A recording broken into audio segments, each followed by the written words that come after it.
Hello guys, welcome to my channel. நம்ம சேனலில் நிறைய பேர் வந்து பார்க்குறீங்க, ஆனால் சப்ஸ்கிரைப் பண்ண மாட்டேறீங்க. கொஞ்சம் சப்ஸ்கிரைப் பண்ணி சப்போர்ட் பண்ணால் நல்லாயிருக்கும். நமக்கான இன்றைக்கான வீடியோ என்னென்னு பார்த்தீங்கன்னா, நடிகர் விஜய். இவர் தமிழ் சினிமாவில் ஒரு முன்னணி நடிகர்.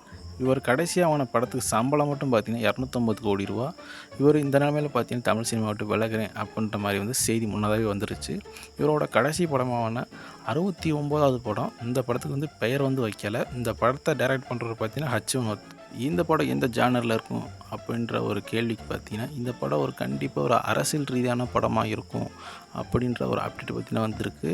இந்த படம் விஜய் கடைசி படம் அப்படின்றனால காரணத்தினால பார்த்தீங்கன்னா, இந்த படம் கண்டிப்பாக மக்கள் மத்தியில் ஒரு பேசப்படுற படமாக இருக்கும் அப்படின்ற செய்தி பார்த்தீங்கன்னா வந்து கிடச்சிருக்கு. இந்த படத்தோட ஷூட்டிங் பார்த்தீங்கன்னா அடுத்த மாதம் வந்து ஷூட் அவுட் போகிறாங்க. இந்த மாதம் கடைசியில் பார்த்தீங்கன்னா இந்த படத்தோட முக்கியமான அப்டேட்லாம் வந்து ரிலீஸ் பண்ணுவாங்க. நான் அடுத்த வீடியோவில் பார்த்தீங்கன்னா இந்த படத்தோட அப்டேட்லாம் பார்த்தீங்கன்னா வந்து கொடுக்குறேன். இப்போதைக்கு வந்து அப்டேட் பார்த்தீங்கன்னா இந்த படம் வந்து ஒரு அரசியல் ரீதியான படமாக இருக்கும் அப்படின்ற செய்தி மட்டும்தான். இந்த மாதிரி சினிமா அப்டேட்களை தெரிஞ்சுக்க நம்ம சேனலை வந்து சப்ஸ்கிரைப் பண்ணிக்கோங்க.